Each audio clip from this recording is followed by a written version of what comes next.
Hello, my name is Liz Lambert. I'm going to be y'all's professor this semester. So a little about me. First off, I'm a gamer geek, so that's some jigsaw puzzles and a whole lot of board games behind me. And I'm taking time off from playing Baldur's Gate 3 to record this for y'all. A little about me from a teacher background. I have been tutoring my friends since middle school. They would pester me on the phone at the end of a three-way chain of people, because I'm that old, and then ask me questions about the homework. It was crazy times. I kept tutoring my friends through high school and then my classmates, got to college, more tutoring, was a chem major for a while, then I switched to math because chemistry was boring. Yeah, I know. Started grad school at UTSA, then life happened, a whole lot of crazy stuff happened. And fast forward many years, and I am pregnant, left my husband, had to move in with my dad, had my daughter. She was 3 months old when my husband slapped me with a divorce order. Whole lot of drama there. So if you're dealing with any of that, I totally understand. I know how crazy it can be. And it was not pretty. So I definitely have war stories to share if you want to hear. So after I had her, I decided, well, I'm finally going to go back and I'm going to get my PhD. So I went to Texas State, which meant I drove an hour there and an hour back, 3 to 5 days a week. And I got my PhD in math education after many years. So I was in the middle of that in the pandemic and finally got it in August 2022. So I've had my PhD for about a year now. And mostly all that means I spent a ridiculous amount of time researching one tiny little area. But in this case, that tiny area is actually beneficial for y'all in some ways. To even start my research, I had to take a lot of background in education, in learning, and in teaching. So, fun fact, you know all your high school teachers had to have professional development hours, right? And it was 500 hours in 5 years, so it averaged out to 100 hours per year. And that is a pain to get. Like when teachers were absent, half the time it was to do professional development crap. It was real annoying. I did teach high school for almost 1 year, and then I ran away and they can't make me go back. So in college, you'd think, oh, well, this is more important. They should have more hours. The required number of professional development hours is 0. Yes, this is my sarcastic smile, boys. So, if you ever wonder why some of your college professors suck, that's part of it. Another part is, I suspect academia has a much higher percentage of people on spectrum than anywhere else, because you don't have to have a lot of people skills to do research and to get graduate and doctoral degrees.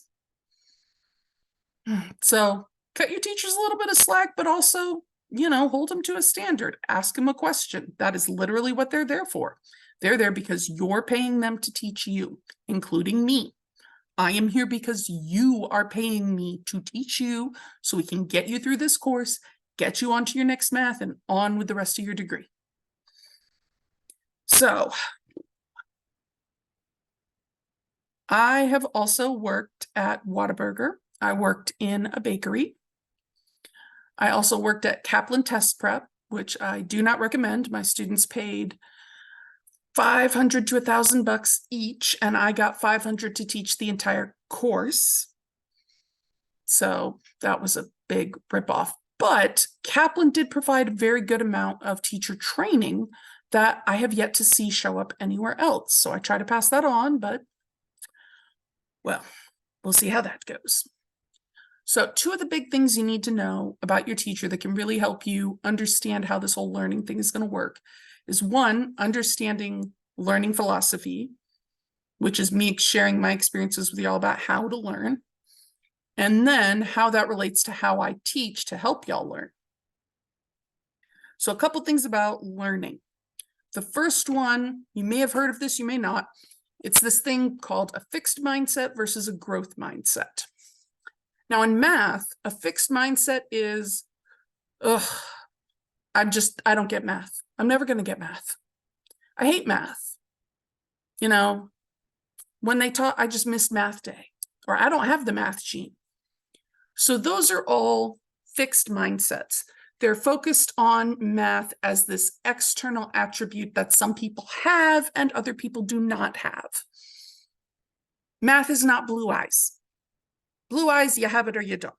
Math is something you can learn. Not everybody can ride a bike. Everybody can ride a bike with enough accommodations and help. So that's what we're here to do. So a growth mindset is the assumption that everybody can learn something meaningful, that there is no fixed amount of learning that a person can do. I have worked a little with people with traumatic brain injuries, so I understand that for some people, learning can be extremely difficult to get something to pass over into long-term memory and stick, but it still can be done. Now, the other thing about learning is learning works best when it's experiential. So if you know how to ride a bike, think back to when you were first learning.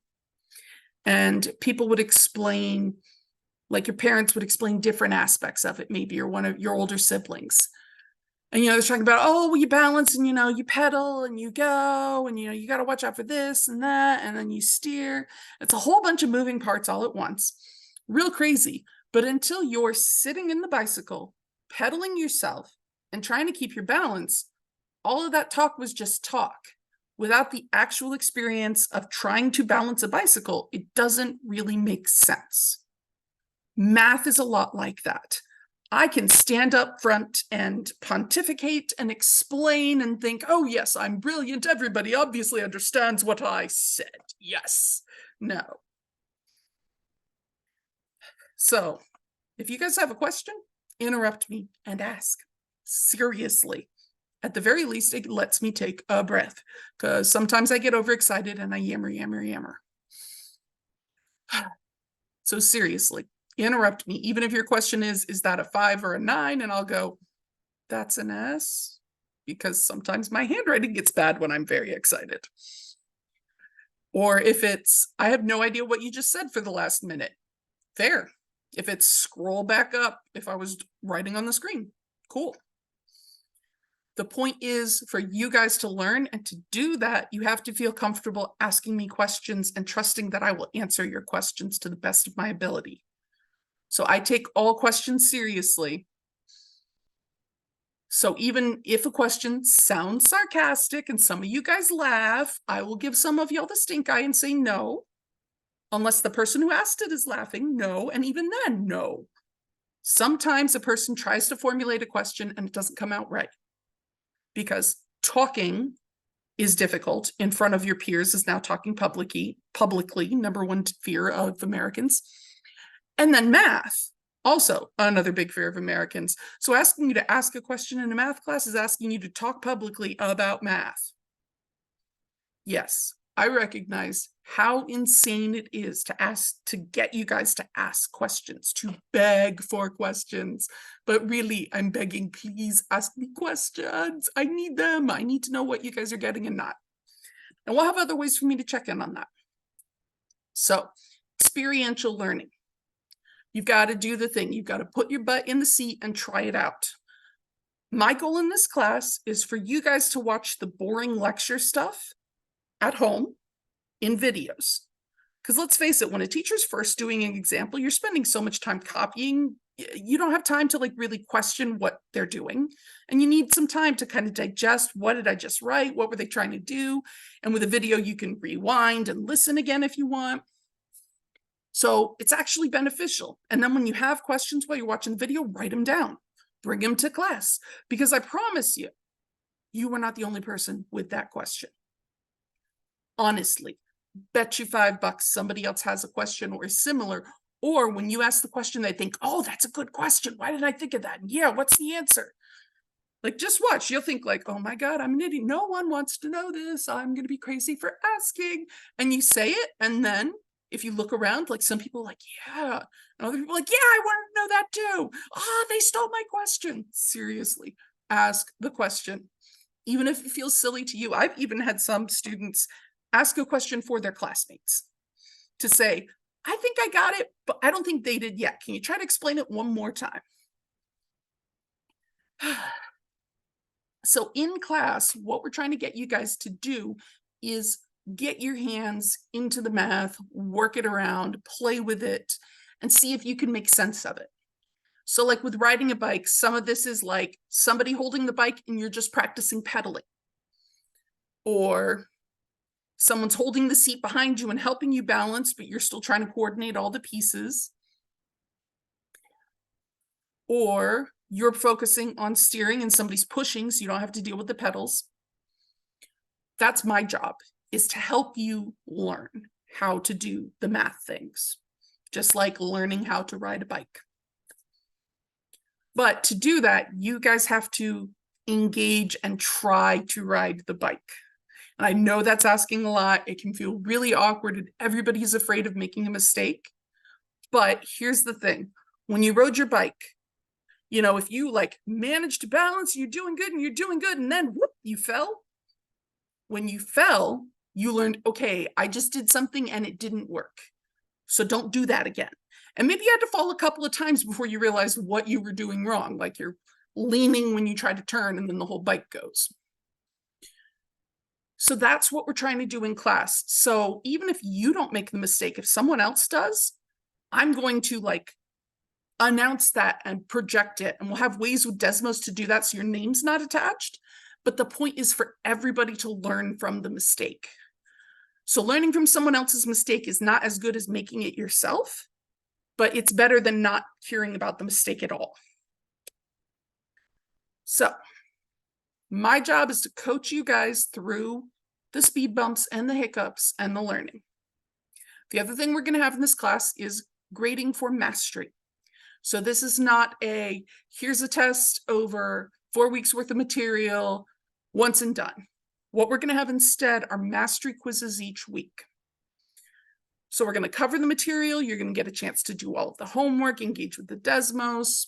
You're going to have some writing assignments, which is a little awkward. It takes some getting used to. We're going to practice that. And then you're going to have a quiz. And the quiz is like one question. The question might have like up to 5 parts, but it's doable in 20 minutes. That's the timer we put on this test. If 20 minutes sounds worrisome to you, talk to me. There are other options, especially if you have accommodations, but they really are doable. You get all of your notes. You get access to your Desmos, access to your web work if you want. The thing is, you need to organize your notes. Like you have to write yourself a cheat sheet before you come in, so that way you're not scrambling to find the thing. That's the one thing you won't have time for. Of course, now I'm getting into more of the details of class that we'll really talk about on the first day. So that is a whole lot of information at once. The big thing I want you to take away from this is call me Liz or Dr. Liz and ask me lots of questions.